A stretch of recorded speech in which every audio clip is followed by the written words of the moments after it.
রায়দিঘি বিধানসভার উন্নয়ন যাত্রায় যুক্ত হলো নতুন অধ্যায়। বিধায়ক ডক্টর অলোক জলদাতার উদ্যোগে উদ্বোধন হলো 3টি পথশ্রী ঢালাই রাস্তা। মুখ্যমন্ত্রী মমতা বন্দ্যোপাধ্যায় ও সাংসদ অভিষেক বন্দ্যোপাধ্যায়ের অনুপ্রেরণা আর সুন্দরবন উন্নয়ন পর্ষদের আর্থিক সহায়তায় রায়দিঘির গ্রামীণ পরিকাঠামো উন্নয়নে নতুন দিশা দেখালো এই প্রকল্প। উদ্বোধনী অনুষ্ঠানে ছিলেন জেলা পরিষদের সদস্য চন্দনা হালদার, সমাজসেবী প্রশান্ত সরকার, তৃণমূল কংগ্রেসের রায়দিঘি অঞ্চল সভাপতি রৌফ গাজী সহ আরো বহু বিশিষ্টজন। পথশ্রী প্রকল্প মূলত গ্রামীণ রাস্তা উন্নয়ন ও জনজীবন সহজতর করতেই নির্মিত। নতুন ঢালাই রাস্তা তৈরি হওয়ায় এলাকার যোগাযোগ ব্যবস্থা আরো মসৃণ হবে, এমনটাই আশা স্থানীয় বাসিন্দাদের। দৈনন্দিন যাতায়াত থেকে জীবিকার পথ সব ক্ষেত্রেই উপকার মিলবে বলেই গ্রামের মানুষের আশা। রাজ্য সরকারের উদ্যোগ সুন্দরবনের প্রান্তিক অঞ্চলে দ্রুত পরিষেবা কাঠামো উন্নয়নের যে প্রচেষ্টা, এই প্রকল্প তা আরো একবার স্পষ্ট করে দিল। রায়দিঘির মানুষ তাই আজ আশাবাদী, নতুন রাস্তা খুলে দেবে নতুন সম্ভাবনার দরজা। দেখুন, আপনারা জানেন, আমি একটা কথা বলতে চাই, আজকের এই রাস্তা কেন, আরো আপনারা অনেক রাস্তা অনেক উন্নয়ন কিন্তু আমরা করতে পারতাম, কিন্তু দুর্ভাগ্যের ব্যাপার কি জানেন মা, আপনারা দেখেছেন তো যেটা কেন্দ্রীয় সরকার তাদের দেওয়ার কথা, যে আপনারা অনেকেই মাটির বাড়িতে বাস করেন, আপনাদের প্রত্যেকের কিন্তু আশা আছে পাকা বাড়িটা করবো। কেন আশা থাকবে না?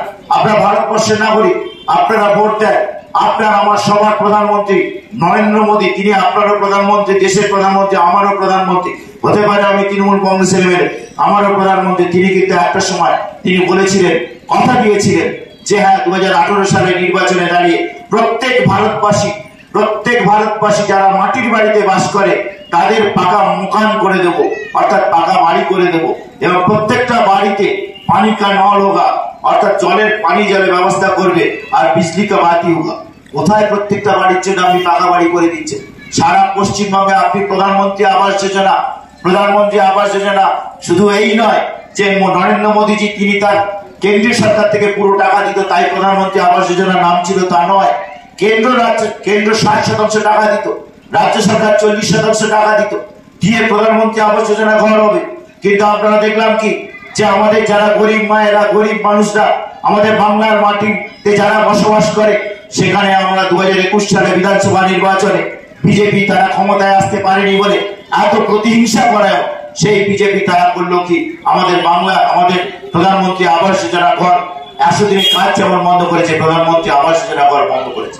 কিন্তু আমাদের মাননীয় মুখ্যমন্ত্রী মমতা বন্দ্যোপাধ্যায় বললেন যে যতই তুমি আমার কেন্দ্র এখান থেকে সব ট্যাক্সের টাকা তুলে নিয়ে চলে যায়, আপনারা ভালো করে জানেন, আপনারা লক্ষ্মীর ভান্ডারের টাকা নিয়ে, আপনাদের কষ্টের টাকা নিয়ে যখন আপনারা মুড়ি কেনেন বা একটা ওষুধ কেনেন, বা যদি আপনার নাতির জন্য বিস্কুট কেনেন, তার জন্য কিন্তু ট্যাক্স কেটে নেয়, জিএসটি ট্যাক্স কেটে নেয়। সেই ট্যাক্সের টাকাটা কিন্তু মোদির ঘরে চলে যায়, কেন্দ্রীয় সরকারের ওখানে চলে যায়। মমতা টাকা দেয়, সেই টাকা দিয়ে যখন আপনি বিস্কুট কিনছেন, মুড়ি কিনছেন, সেই টাকার ট্যাক্স তখন মোদি নিয়ে চলে যায়। সেই ট্যাক্সের টাকা থেকে আমাদের রাজ্যের উন্নয়নের জন্য আমাদের 40% টাকা ফেরত দেয়, 41% টাকা ফেরত দেওয়ার একটা আইন, কিন্তু সেই আইনকে বুড়ো আঙুল দেখিয়ে কেন্দ্রীয় সরকার এরকম 2 লক্ষ কোটি টাকা আমাদের আটকে রেখে দিয়েছে উন্নয়ন যাতে ব্যবস্থা। কিন্তু আমাদের মাননীয় মুখ্যমন্ত্রী আপনারা দেখেছেন যে আমাদের সামান্য যা কিছু আছে তার থেকেও কিন্তু 12 লক্ষ মানুষের ঘরের টাকা দিয়ে দিয়েছে।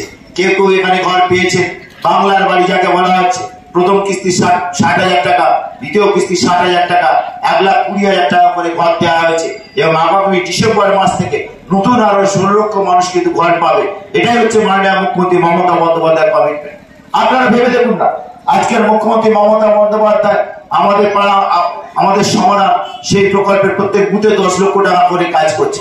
আমার বক্তব্য দীর্ঘায়িত করবো না, শুধু একটা কথা আপনারা ভাবুন, যে মমতা বন্দ্যোপাধ্যায়, যে তৃণমূল কংগ্রেস, যে অভিষেক বন্দ্যোপাধ্যায় আমাদের সারা পশ্চিমবঙ্গে উন্নয়নের চিন্তা ভাবনা করছে।